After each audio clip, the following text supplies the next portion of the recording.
Hey everyone. Today, we're going to talk about a pregnant woman who was attacked in her own apartment when she was 9.5 months pregnant. The police found some really surprising and chilling details as they started looking into the case. Eventually, they figured out what really happened in this complicated situation, and the ending was so shocking that even the detectives were completely stunned by the unexpected turns. In 1959, in a quiet suburb of Los Angeles called Tustin, Diana Dello was born.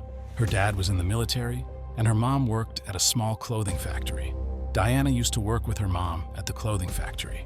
At the age of 19, Diana met a guy named Kevin Green.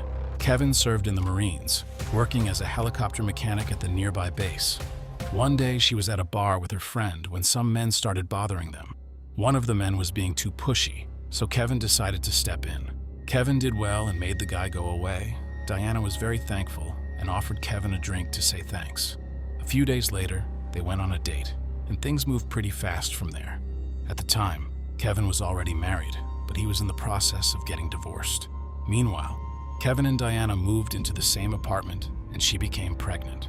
Kevin's divorce was finalized, and they married on the same day. Eagerly awaiting the birth of their daughter, they rented an apartment in a small complex in Tustin. Diana chose to stay at home and prepare for their daughter's arrival as her pregnancy progressed. 1971. By the end of September, Diana was 9.5 months pregnant and was due to go to the hospital any day. September 30th. On the evening, after watching a movie together, Diana and her husband had an argument. The stress of impending parenthood had been weighing on both of them, so they had been fighting quite a lot lately. To avoid making things worse, Kevin decided to go to a fast food joint nearby by car to clear his head. About 40 minutes later, the local police department received a chilling call. It was Kevin. According to him, someone had shot his wife, and she needed an ambulance urgently. Officers arrived at the scene quickly after a patrol car was nearby. They found Diana lying on her bed in her bedroom, covered in blood, possibly from a head injury that seemed like a gunshot. The bedroom wall was also covered in blood. Diana showed signs of life, attempting to breathe, causing the officers to initiate first aid as they waited for the ambulance. As they were uncertain of what had happened, they also asked Kevin to leave the room. Diana was carefully moved into the ambulance by the medics who soon arrived.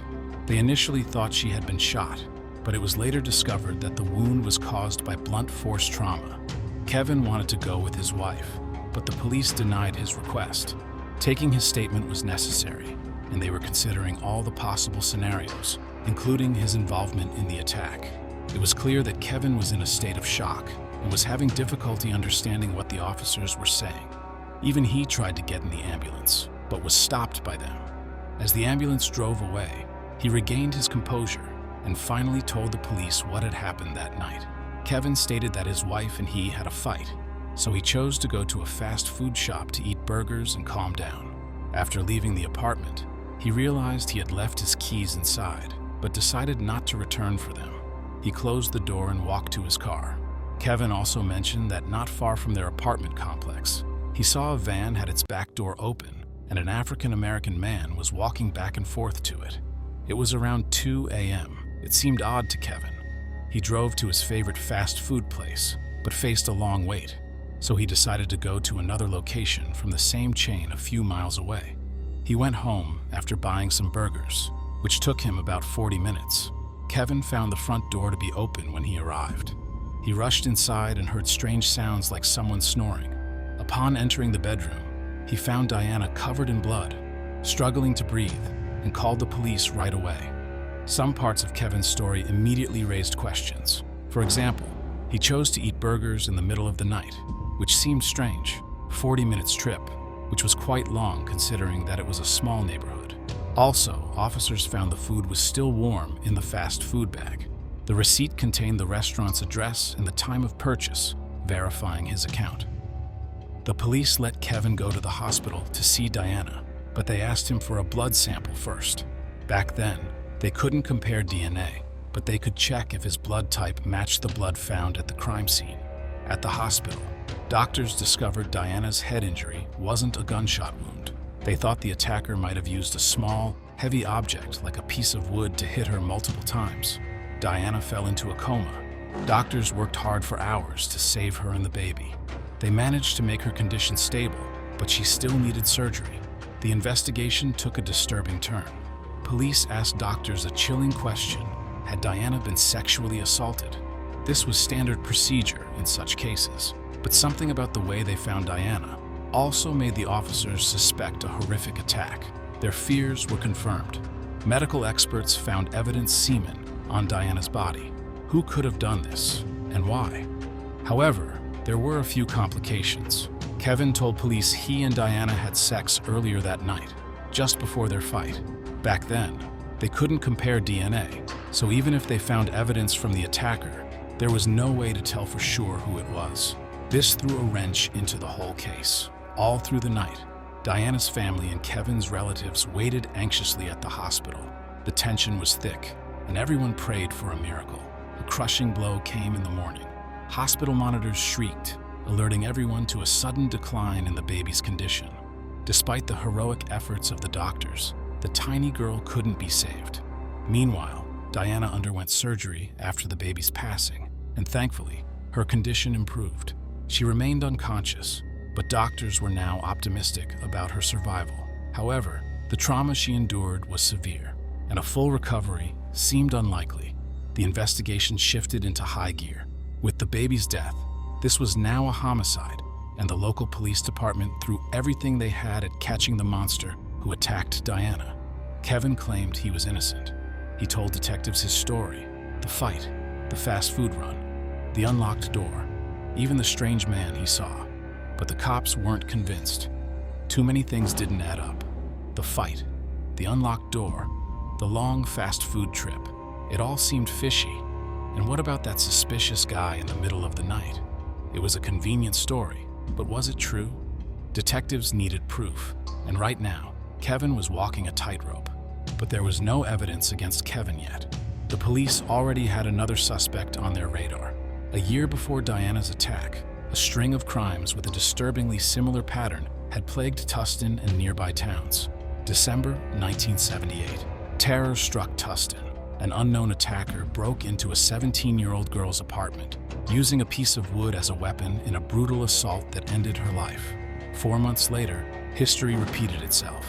A 21-year-old woman was attacked in her own home with the same weapon, suffering the same tragic fate. Then, in July 1979, a third attack. Another woman was in her apartment when the nightmare returned. This time, the victim survived the assault, but the trauma left her in a coma for weeks. Her muddled memories offered detectives no clear path to the perpetrator. Was this connected to Diana's case? The similarities were chilling. Could a serial predator be behind all of these attacks? September 1979. Just weeks before the attack on Diana, another tragedy struck Tustin. A 31-year-old woman was attacked in her own apartment. The same weapon, a piece of wood, used in the horrific assaults. The victim died the next day, and although her son offered a description of the attacker, the police were still at a dead end. These crimes were eerily similar, mirroring the attack on Diana. The pieces began to fall into place. The police now knew for certain they were hunting a serial killer. He had already gotten a nickname: the Bedroom Basher. The pressure was on. With the attacks happening closer together, and all within a small area of Los Angeles suburbs, detectives feared the Bedroom Basher wouldn't hesitate to strike again. They needed to act fast. A public plea went out through the media. Women, especially those living alone on lower floors, the killer's apparent target, were warned. Panic surged. Stores were stripped of anything that could be used for defense. Women enrolled in self-defense classes sought refuge with friends and family. Even police presence on the streets ramped up at night. Meanwhile, the investigation continued. Detectives interviewed anyone who might have a connection, and a glimmer of hope emerged. Neighbors of the victims reported seeing a suspicious white man with dark, thick hair lurking around their homes. It wasn't much, but it was a lead. Several men fitting this description were tracked down and investigated, but none panned out. The monster was still out there. A week after the attack, Diana woke up, but the joy was short-lived. She couldn't speak, couldn't remember a thing. Her mind, the doctors explained, was like a 6-year-old's, fragile and needing time to heal. Around the same time, Another attack happened in Tustin. Another young woman, 24, was attacked in her own apartment. The brutal signature of the bedroom basher, a wooden weapon, a sexual assault, was all too clear. Tragically, the victim died, and the police once again failed to catch the culprit. Diana spent several more days in the hospital, and her mind began to gradually return to normal. However, she had almost completely lost her memory and still couldn't recall even her parents. Doctors said her memory might eventually return, but warned her family not to recount anything to her and to allow her to remember everything on her own. Once her life-threatening condition passed, Diana was discharged from the hospital, and her family took her home. Diana's recovery required constant care, so she and Kevin moved in with her parents. This way, her family could be there for her 24/7s, while Kevin continued working at the military base to pay the bills. Weeks after returning home, a breakthrough arrived during a routine physiotherapy session. The therapist asked Diana if she remembered her attacker. To everyone's shock, Diana finally reacted. With a silent nod, she pointed directly at her wedding ring. Later that day, Diana's mother picked her up from therapy. The therapist told her about Diana's silent accusation. She pointed to her wedding ring, the doctor said gravely. The mother asked her daughter, "Was it Kevin who attacked you?" Diana nodded right after that. Her mother took her to the police station, where she spoke with the lead detective. He asked Diana a few more questions, and she confirmed that she suddenly remembered the moment of the attack, and the perpetrator was none other than her husband. For the detective, this completely changed the course of the case. His team and him were positive a serial attacker was responsible, the bedroom basher, and Diana fit the victim profile perfectly. But now, a new puzzle emerged. Could Kevin be the monster himself? He lived in the area, matched the witness's description of a white man with dark hair, and the crimes were eerily similar. Or was Kevin trying to throw them off by making it look like the bedroom basher's work? The detective worried. If he arrested Kevin now, they might never link him to the other attacks. Kevin could even vanish if he felt cornered. So, he made a risky call. He asked Diana and her mother to act as if Diana still didn't remember, to go back home to Kevin. It was a dangerous gamble, but they agreed, swallowing their fear for a chance to catch a monster. The cops put Kevin under surveillance. They watched his every move, hoping to catch him slipping and link him to the other attacks. Meanwhile, they talked to Kevin's friends to get a feel for the guy. What they learned was interesting. People who knew Kevin well said his marriage to Diana was rocky. Lots of fights, according to them. And even the neighbors could vouch for that. They often heard shouting. On top of that, friends said Kevin complained Diana wouldn't be intimate with him in the late stages of her pregnancy. This didn't match the picture Kevin painted for the detectives, a picture of a perfect marriage. But that was all they had for now. Kevin acted normal, going to work and straight home, not giving them anything suspicious to latch onto. Then, a breakthrough from the lab. Tests revealed something interesting under Diana's nails. Skin flakes with blood. A DNA match? Yes, between the blood and Kevin's blood sample. It meant Kevin's blood type matched the attacker's. The cops pieced together what likely happened that night. Kevin did buy burgers a few miles away, like he said. The receipt and cashier confirmed it. This meant he could have attacked Diana before leaving, then raced to the fast food place to create an alibi for the long 40-minute trip. As for why, detectives suspected Diana refusing intimacy might have been the last straw. Remember, Kevin had been complaining to friends for months about her reluctance, even though he claimed they had sex earlier that night. The cops knew this attack was way too brutal to be just about sex. They figured something snapped in Kevin, maybe because Diana refused him like he'd been complaining about. With this new understanding, they brought Diana back in for questioning. This time, her memory was clear. She remembered everything, and she fingered Kevin for the attack. Her mom backed her up, saying they couldn't keep living a lie under the same roof as him. That was it. The cops decided to move in. They arrested Kevin at a store, figuring it was safer than doing it at Diana's place and putting her family at risk.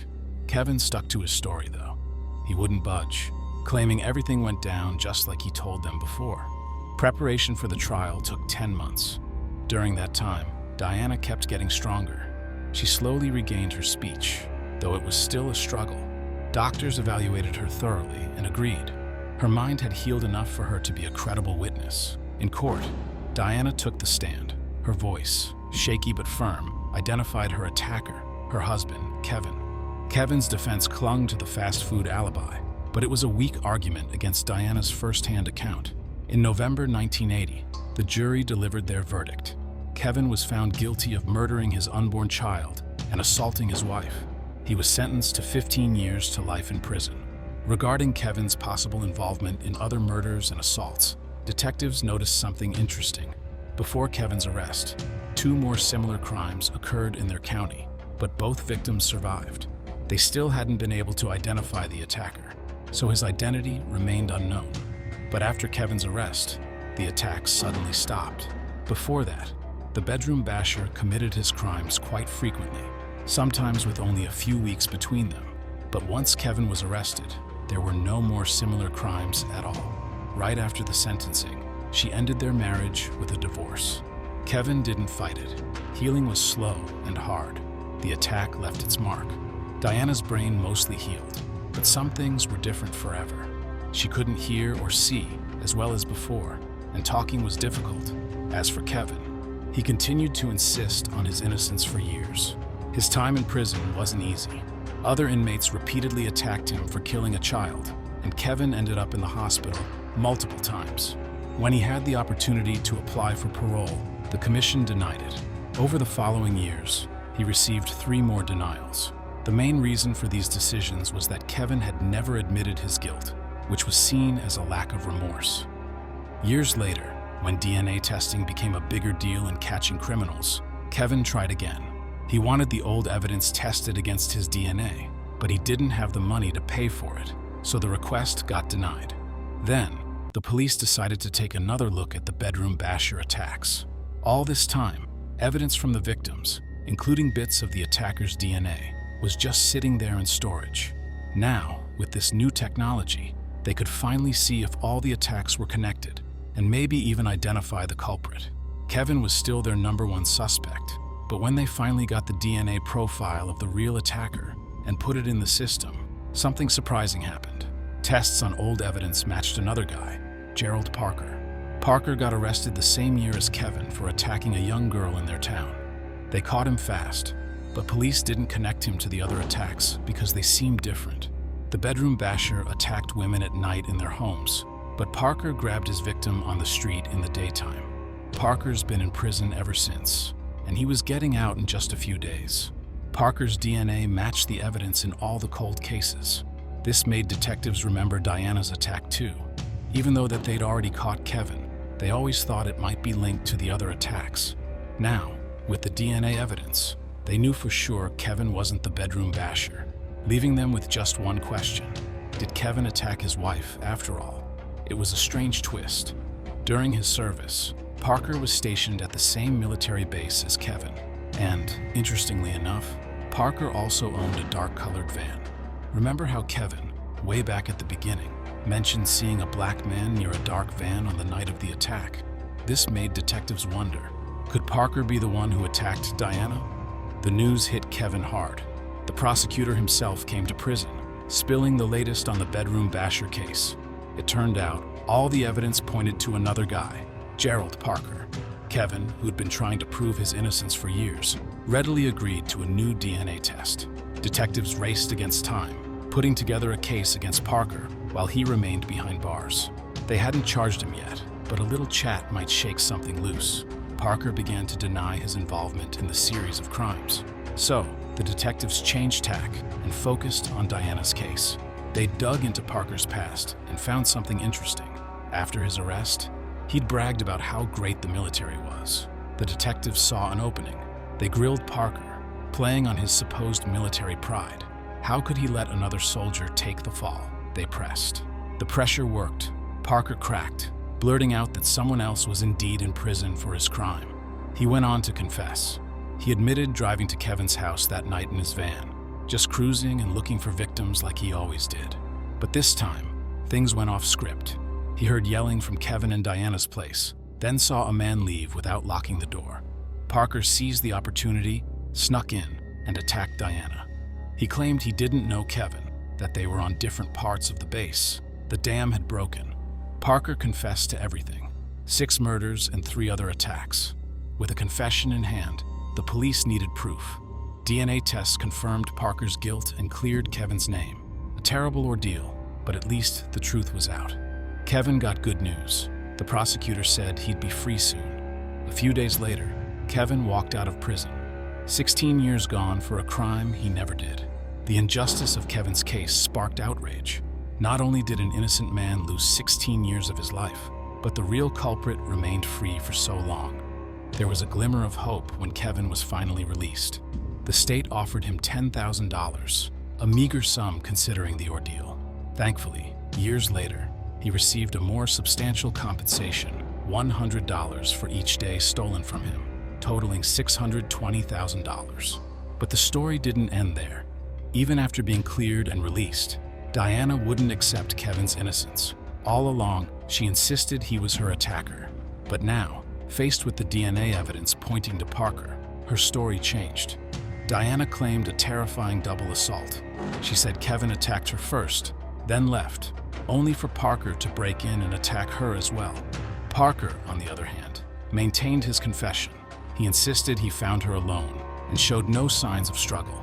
He admitted to hitting her, but only after she screamed upon seeing him. The truth remained shrouded in a fog of conflicting stories, leaving a chilling uncertainty about what truly happened that night. Diana's family threw another wrench into the works. They proposed a new theory. Maybe Kevin hired Parker. They pointed to the conveniently unlocked door as evidence that Kevin left the apartment for Parker to finish the job. Parker, however, stuck to his story. He didn't even know Kevin. On a large military base, anonymity was easy. Besides, for Kevin to hire Parker, he'd have to know Parker was a serial attacker, something Kevin adamantly denied. The conflicting stories cast a long shadow over that night. What truly happened in that apartment remained a chilling mystery. Kevin wouldn't admit knowing Parker. He said again he'd never hurt Diana, especially their baby. He explained leaving the door unlocked because of their fight. He just didn't want to go back for the keys. But looking back, he said it was a big mistake, one he still blamed himself for. Diana, though, sticks to her story. Maybe there's a reason.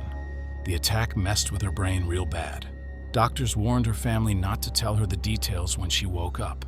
Back then, her brain could believe anything as real. Even years later, Diana has trouble understanding fast talking. The trauma might be why she still thinks Kevin was involved. As for Parker, he got the death penalty in 1999, but this sentence has never been carried out. California stopped allowing executions, so Parker's still locked up. Share your thoughts on this story in the comments section, and don't forget to press the like button if you enjoyed my video. Thank you for watching. Hi guys. Today we'll delve into the case of a girl who went to the laundromat near her home to do her laundry, but she never made it back home. Her mother reported her missing. Detectives found some disturbing clues and spoke to witnesses who shared chilling stories. But despite all this, the case remained unsolved for decades. It wasn't until 51 years later that investigators finally uncovered the truth. Debbie Lynn Randall was born on August 21, 1962, in Marietta, Georgia. She had 2 older brothers and grew up in a happy family. Debbie's parents split up when she was little, but her dad stayed close. Then, her mom got married to a man named Roy, who became her stepdad. They all lived in a small apartment building in a quiet neighborhood near a military base. Debbie was a happy kid, just like most others. She loved being around her friends and playing basketball. But Debbie also had a softer side. She really liked dolls. She had a ton of them and spent a lot of time playing with them. On January 13, 1972, Debbie was 9 years old. That evening, she had dinner with her family. After dinner, her mom sent her to the laundromat, like she had done many times before. Debbie was supposed to watch the laundry while it washed. Someone from her family would help carry the clothes to the laundromat and back home. The laundromat was just a few hundred yards away, right across the street, so her mom didn't worry too much. It was normal back then for kids to help with chores like laundry, and Debbie had even made friends with other girls at the laundromat. On that day, Debbie's mom wanted to send her older brother with her, but he was sick and wanted to watch his favorite TV show. So her mom asked her husband to take the laundry instead. Debbie went with him, carrying a box of detergent. Her stepdad dropped off the laundry, loaded it into 2 washing machines, and left. Debbie stayed to wait for the laundry to finish. After it was done, she was supposed to walk home and ask someone to help her pick up the clean clothes because she couldn't carry them all by herself. A little while later, Debbie's mom realized it was taking a long time. The clothes should have been done by now, but Debbie wasn't back. It was getting dark outside, so her mom and dad got worried and went to check on her at the laundromat. But Debbie wasn't there. The person who worked there said she left a while ago and hadn't come back. Debbie's mom started to panic. She and her dad, Roy, walked around the streets near the laundromat looking for Debbie everywhere. They saw something strange. In the parking lot next door, by one of the cars, there was spilled laundry soap, detergent. Debbie had been carrying the soap, so her mom worried it might be hers. They searched the parking lot and everywhere around it, but couldn't find Debbie anywhere. Some friendly neighbors even came out to help, but still no sign of Debbie.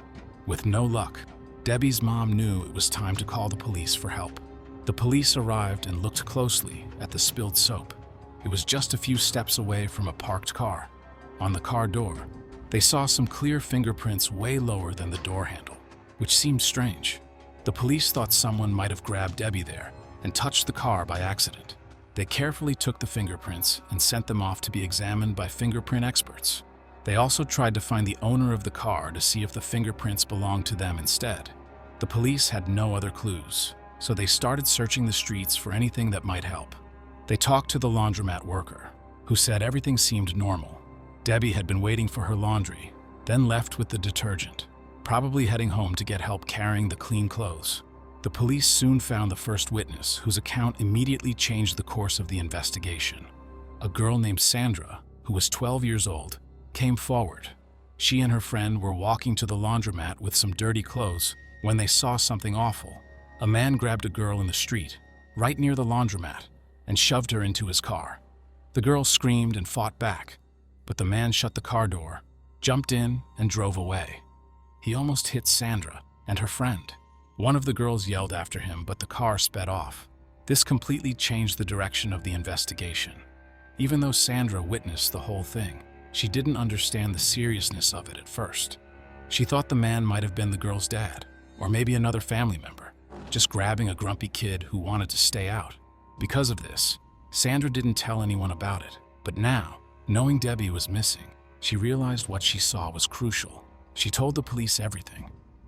According to Sandra, the kidnapper drove a dark-colored pickup truck, possibly from 1957. She also described the man himself: young, white, with thick dark hair. He was dressed casually in a white t-shirt, jeans, and black work boots. Another piece of the puzzle came from a neighbor. A girl who lived in the same building as Debbie saw a dark pickup truck drive by earlier that evening. She even thought it was her uncle at first. But when the truck stopped and the driver stared right at her, she realized it wasn't him. This detail might help the police connect the dots. Even though Sandra thought it was just a kid being stubborn, she remembered the details well. She described the kidnapper as a white man, not young but not old either, with dark hair that wasn't super short. She also remembered a few more things. The man parked his car by their building, right next to where the spilled detergent would be later. The investigation took another turn when another witness came forward. A man who lived near Debbie's house was on his way to the hospital when a dark pickup truck, maybe a Dodge from the sound of it, almost caused a head-on collision before speeding off. The driver seemed to be in his 30s with dark hair, but the most important detail: the witness saw a girl in the car struggling to get away, while the driver held her captive with one hand. Hearing these accounts, the police knew for sure Debbie had been abducted. This shifted the focus from a missing girl to a search for a kidnapper and his victim. They put out the word about the suspect's car to all the police cars on patrol. Sketch artists drew a picture of the man based on what the 3 witnesses said. Some officers looked for similar trucks and checked who owned them, while others started big searches for Debbie. Every day, more people from the neighborhood and police from other towns helped out. In total, around 4,000 people joined in the search, which was the most ever seen in the city or even the whole state.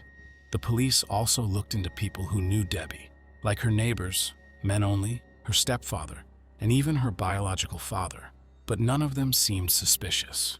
Debbie's dad, who lived in the same city, found out about what happened at his job and immediately came to help look for her. The police also checked people who had been in trouble with the law before and lived near Debbie's house, but none of them seemed suspicious. Despite a huge search effort lasting over 2 weeks, they still hadn't found Debbie.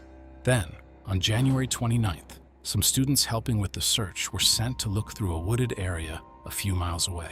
After hours of searching, one student spotted strange tracks leading off the path deep into the woods, like something had been dragged there. They followed the tracks for about 150 feet and found a body. They called the police right away. They quickly figured out it was Debbie Randall. She was still wearing the same clothes her mom described from the day she went missing, a purple dress and a dark blue hooded jacket. But her shoes were gone. She had socks on, but her new purple shoes, a Christmas gift she loved, were missing. Doctors carefully examined Debbie and determined she had been choked and also attacked. They found a single dark hair on her body, likely from the killer. Back then, they couldn't test hair like they can today. They looked at it closely and guessed it belonged to a man between 18 and 30 years old. Since they didn't have any other clues, the police took a closer look at Debbie's clothes. They checked them carefully, especially the dirt on them, to see if it could tell them anything about where she might have been taken. The police needed help figuring out where Debbie might have been taken. They called in a specialist who knew about rocks and dirt to work with their crime scene investigators. Together, they discovered 2 special types of dirt on Debbie's clothes. One kind was a rare clay only found in a mine less than 10 miles from the city. The other kind was from a different mine closer by, just 2 miles from where they found Debbie. The dirt on Debbie's clothes gave the police a clue. They found 2 special types of dirt that weren't from around where they found her body. This led them to believe the kidnapper didn't kill her right away. He likely drove her somewhere else first, maybe even out of town, which is where he probably hurt her. Then he drove her to a different spot, the one with the second type of dirt, where he killed her. He then dragged her body into the woods and left her there. The fact that Debbie wasn't killed where they found her body helped support this theory. If she had been killed there would have been signs of a struggle. The tracks leading into the woods also showed Debbie was likely already dead when she was dragged there. The clay mines were way out of the way and hard to get to, so the police figured the killer might know those areas well. They talked to the people who ran the mines, and one supervisor confirmed their hunch. It seemed unlikely someone who didn't know the area well could have taken Debbie there. Even the miners themselves sometimes got lost. The police checked out everyone who worked at both mines, looking for someone who matched the description or drove a similar truck, but they didn't find anything. They also compared the fingerprints on the car near the laundromat to all the suspects they had, but that didn't lead anywhere either. Everyone in the city was really upset when Debbie was cruelly killed. Thousands of people came to say goodbye at her funeral. The police wanted to catch the person who did it really badly, but they just couldn't find any new clues. No matter how hard they tried, they kept running into dead ends. The case stayed unsolved for years, even though the police checked out a lot of people who might have been involved. For the main detective on the case, Morris Nix, this wasn't just any investigation. Debbie's murder became a huge part of his work life. He was only 19 when it happened, and he'd been part of the search and investigation from the very beginning. Over the years, Nix chased down all sorts of leads, looked closely at different suspects, and finally narrowed it down to 4 men he thought were most likely responsible.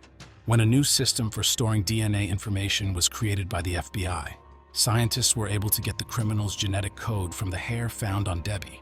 They put this code into the system, but there wasn't a match. This meant the killer probably hadn't been caught for any other serious crimes. Or maybe DNA wasn't collected from criminals back then.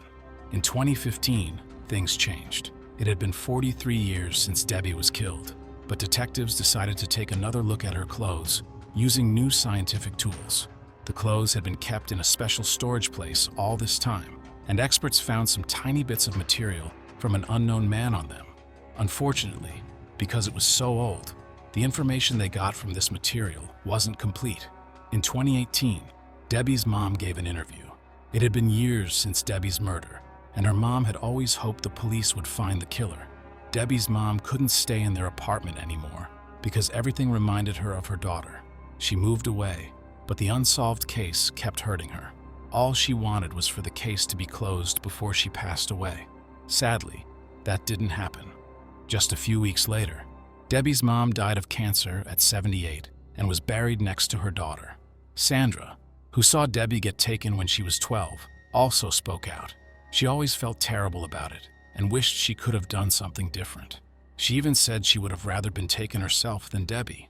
In 2019, the local police department received additional funding, and the police were able to have Debbie's clothes tested again with a more powerful technique.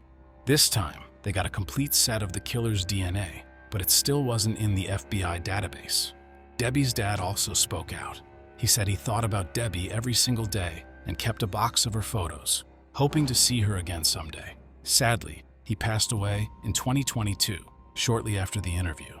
With only the DNA as a clue, the detectives decided to try something new in 2022.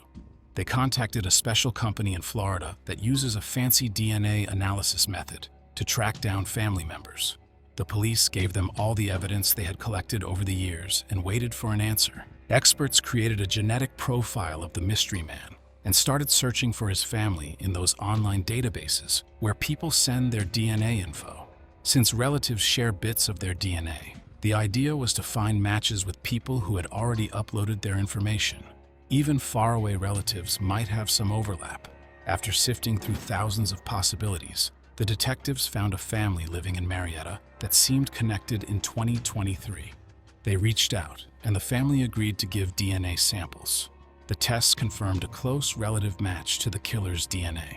With this new info, the investigators dug deeper into this family tree and zeroed in on one person, a man named William Rose, as the most likely source of the DNA evidence. But there was a twist. William Rose had died by suicide back in 1974, only 2 years after Debbie's murder. The detectives wouldn't let this stop them from finally solving the case. They got a court order to dig up his remains and take a direct DNA sample.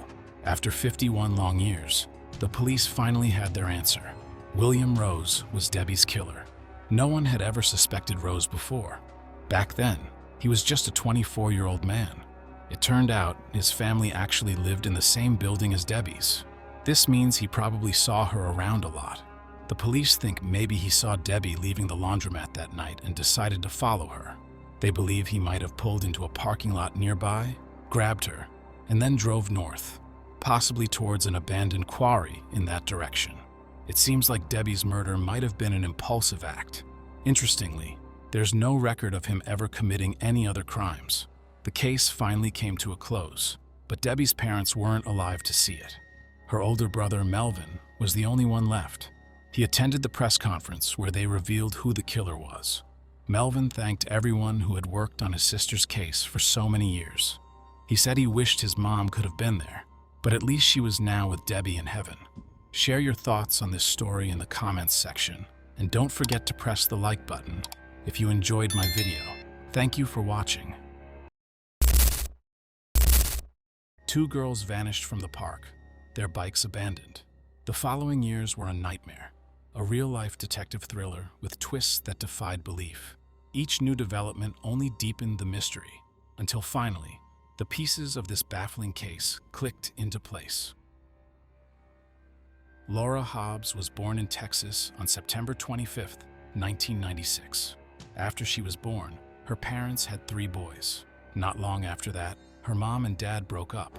Laura's mom then moved with all the kids to a small town called Zion in Illinois.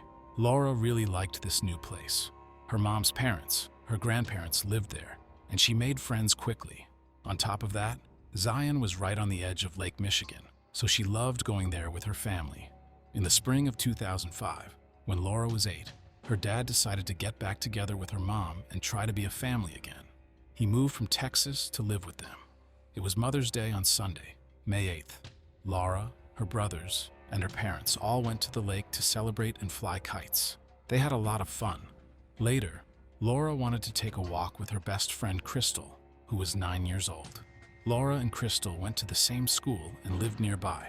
They became best friends right after Laura moved to Zion and spent almost all their free time together. They'd visit each other's houses, play outside their homes, and sometimes ride bikes. If Laura's mom wouldn't let her go out, Crystal would just come to her window and they'd chat.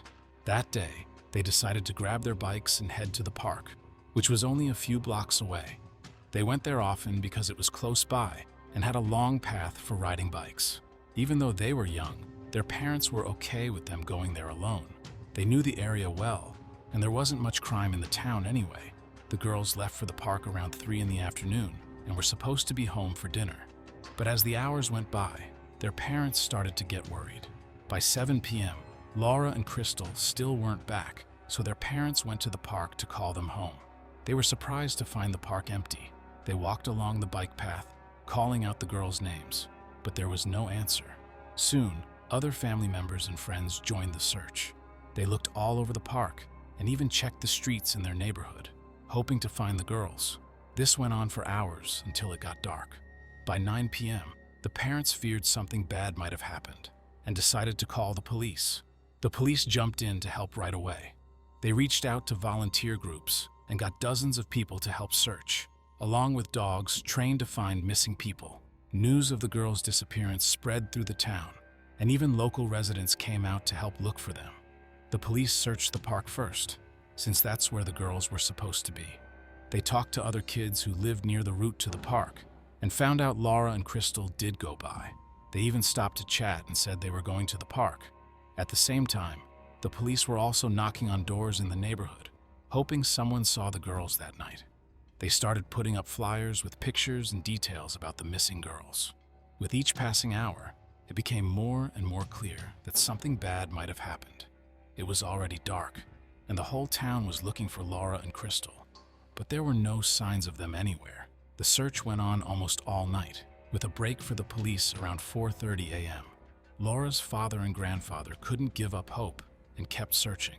They went back to the park and split up to cover more ground. As dawn approached at 6 a.m., Laura's grandfather heard a cry and ran towards it. He found Laura's father in shock, saying he found Laura and Crystal. They were hidden off the bike path in some thick bushes. Laura's father saw right away they were dead. There was a lot of blood and wounds on them. He called the police, who came quickly. After examining the girls, experts determined they were stabbed multiple times, most likely with a knife. Laura had 20 stab wounds, and Crystal had 11. This news devastated the small town. Violent crimes were extremely rare, and now they were faced with a horrific reality. Someone unknown had killed 2 young girls just blocks from their homes. The police shifted their focus to finding the killer. Laura's father, Jerry, became a suspect. It seemed strange that he found the bodies after the park had already been searched. A closer look revealed Jerry had a criminal past, including drug use when he was younger, and even assaults on other people. One incident in 2001 seemed particularly troubling. Back in Texas, Jerry and his wife got into a big fight that turned violent. 3 bystanders saw the fight and thought Jerry's wife was in danger, so they stepped in. Jerry got furious, grabbed a chainsaw, and chased after the men. Luckily, they were able to stop him until the police arrived. Jerry faced legal trouble and ended up on probation for 10 years. But things got worse. He even missed a meeting with his probation officer. Because he missed a meeting with his probation officer, his probation got canceled, and he ended up in jail for 1.5 years. He only got out a few weeks before the horrible deaths of his daughter and her friend. He moved to Zion almost right away after being released from prison. The police were suspicious of Jerry because of his past aggressive behavior, but they didn't have any proof he was involved or any reason why he would have done it. So they brought him in for questioning. He went to the station, and the investigators talked to him for over 20 hours, putting a lot of pressure on him to admit he was involved. At first, Jerry said he had nothing to do with it. He told them he and his wife realized Laura was missing, so he went looking for her. He claimed he kept searching until he found the bodies in the park. However, things took a turn. After all that questioning from the police, Jerry's story changed. Eventually, he started to confess. He said he did go looking for Laura that night and saw her with Crystal in the park. He got mad at Laura for going out without permission and told her to come home with him, but the girl wouldn't go with him. So the man grabbed her arm, trying to force her to come home. She fought back, and her friend Crystal also told him to leave her alone. Jerry says that Crystal then pulled a small knife on him. This made him really angry. He overpowered her, took the knife, and stabbed both girls multiple times. Then, he dumped their bodies in a hidden part of the park and left. According to reports, he found the girls later that morning and called the police himself, probably to make it look like he wasn't involved. Pen_Spark. While confessing, Jerry cried, but he still signed a statement admitting what he did and even repeated it on camera. He said, "I was walking on the dirt path when I saw Laura and her friends, including Crystal M. I told Laura to come home, but she argued back. I grabbed her arm, and she tried to get away, yelling, 'Let her go.' Crystal also told me to leave Laura alone, using a different name, Lord. Then, Crystal pulled a small knife on me and repeated the demand to let Lord go. Laura was hitting me, so I punched her in the face, and she fell to the ground." Crystal on the trail. I told Laura that she had to come home, and she argued with me, and I grabbed her by the arm. She tried pulling away and was telling me to let her go. Crystal also telling me to let Laura go. Crystal pulled out a small knife from her pocket and again told me to let Laura go. Laura was fighting me, and I punched her in the face and she dropped to the ground. This news devastated the girls' families. They never thought Laura's dad could be responsible. However, Laura's mom later revealed to police she'd always known about his violent tendencies, mentioning past arrests. Despite this knowledge, the man confessed to the crime and was arrested. He's now in jail waiting for his trial. The prosecutor wasted no time announcing he'd seek the death penalty. The trial prep crawled along, but during this time, some crazy twists emerged in the case. Jerry got a lawyer and suddenly changed his story, claiming he had nothing to do with the murders. He said the detectives who grilled him for over 20 hours pressured him into confessing. He even accused them of threatening him and his family, along with physically abusing him. Apparently, he hadn't slept in over 48 hours and was devastated by finding his own daughter murdered, unable to handle the grief. According to Jerry, the police started feeding him lines. They promised to let him go and get some sleep if he just admitted to the killings. Basically, they made up a story of what they thought happened, and Jerry just went along with it. Once they had a clear picture in their mind, the detectives wrote out a confession and told him to sign it.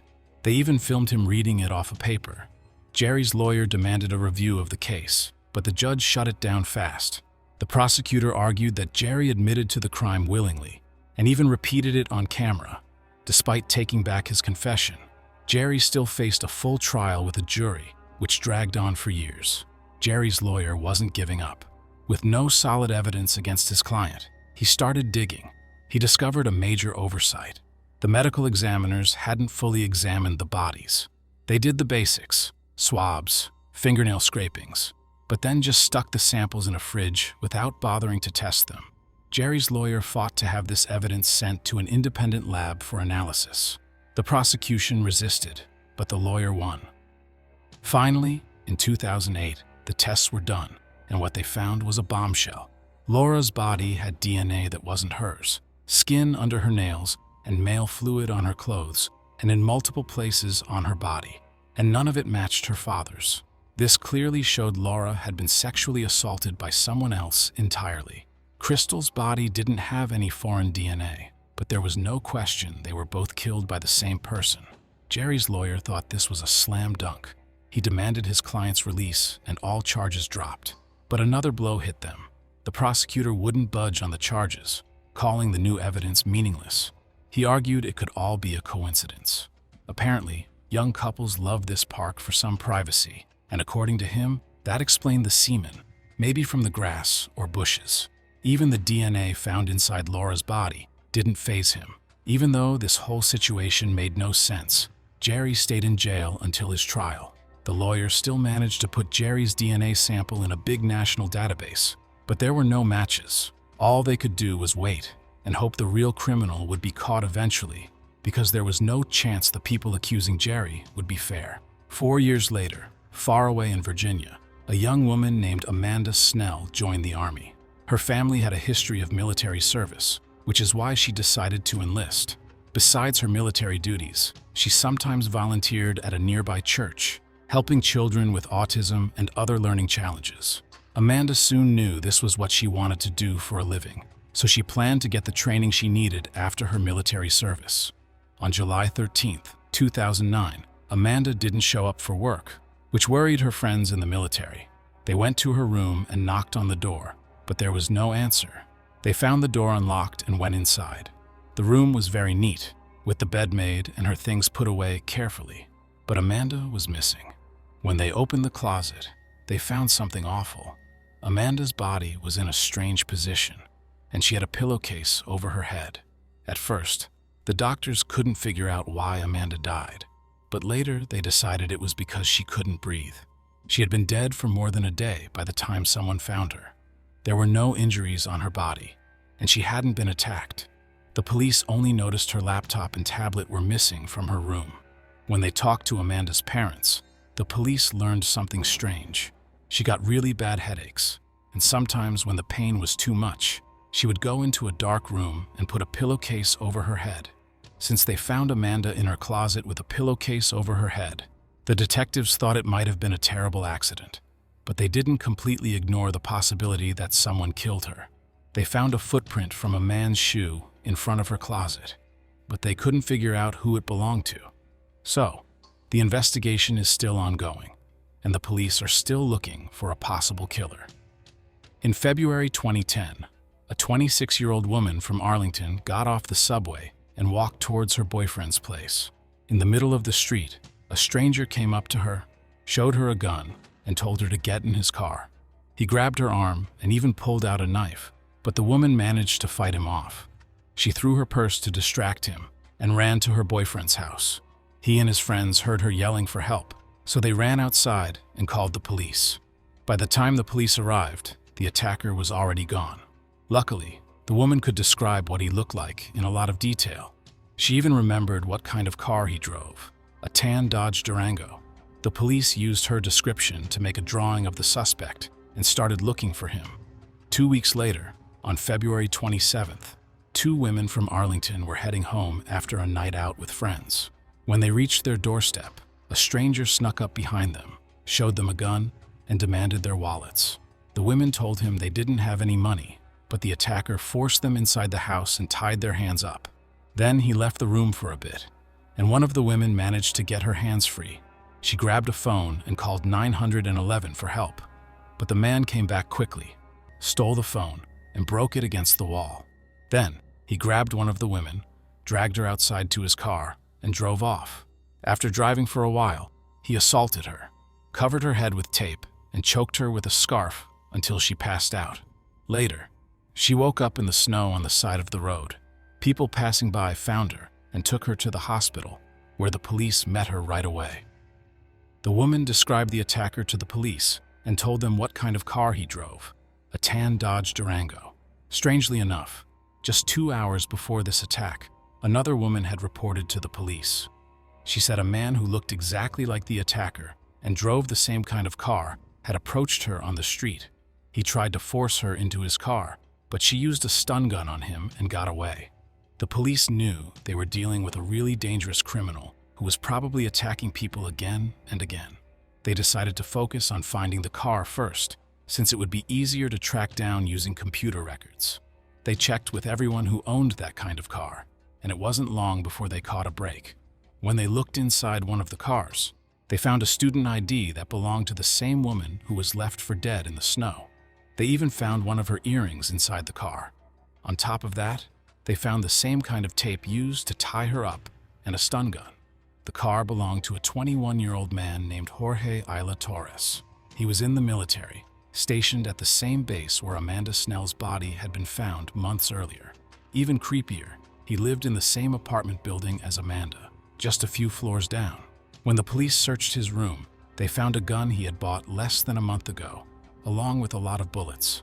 On his computer, they found a ton of disturbing videos that showed violence and cruelty against women. Some of the videos even showed women who were passed out. The police showed pictures of Torres to all 3 women who were attacked, along with pictures of other men. All 3 women immediately picked him out of the lineup. They said they remembered his face clearly because he hadn't even tried to hide it during the attacks. Based on this, the police arrested Torres and held him in jail until his trial. With all the evidence they found, the police believed he had kidnapped one woman and assaulted 2 others. However, there wasn't a single shred of evidence connecting Torres to Amanda's murder. This presented a major hurdle for the detectives. To bridge this gap, they came up with a smart strategy. They placed someone in his cell who could talk to him and try to get information. Remarkably, this tactic paid off quickly. Within a week, Torres started admitting to what he had done. He bragged about killing Amanda, saying he did it because he saw the chance and took it. He said it was for the thrill and even described in detail how he put her body in the closet. Torres also mentioned that he carefully cleaned her room after the murder to get rid of any clues. However, he accidentally left behind some evidence during his cleaning. He told his cellmate that he had assaulted the victim on her bed and used protection. After moving her body to the closet, Torres made the bed but took off the top sheet. He missed something though: the mattress pad. The police sent the mattress pad to a lab right away. There, scientists found a tiny bit of male bodily fluid that matched Torres's DNA exactly. Torres also accidentally mentioned to his cellmate that he kept a specific pair of Nike sneakers in his car. Police investigators took the shoes and compared the tread pattern on the bottom to the footprint found outside Amanda's closet. The tread patterns matched perfectly. With this new evidence, Torres was officially charged with murder and remained in jail until his trial. In the meantime, a sample of Torres's DNA had been entered into a national database used by the FBI. Now, let's go back to Zion. Several weeks after the sample was added, investigators there received a surprising update. Torres's DNA was a perfect match for the semen samples found on LHH's body. Things got even crazier after this. It turned out Torres was actually from Zion originally and knew the older brother of the second victim, Crystal. This meant Laura and Crystal probably both knew Torres, and other kids in the area backed this up. At the time of the murders, Torres was only 16 years old, so the police weren't even looking at him as a suspect. They were completely focused on Laura's father, who had been stuck in jail for 5 years waiting for his trial. When the DNA match came back, Jerry's lawyer demanded his client be released immediately, and all charges dropped. This time, the prosecutor had no choice but to agree. Since Torres's DNA was found on Laura's body, there was no way her father could have been involved. After getting out of jail, Jerry said he planned to sue the police and other officials for making him confess to something he didn't do and keeping him locked up for 5 years. The police knew they would probably lose the case, and if they did, they'd be in trouble for how badly they handled things. So they offered Jerry a settlement, which he took. He ended up getting almost $8 million.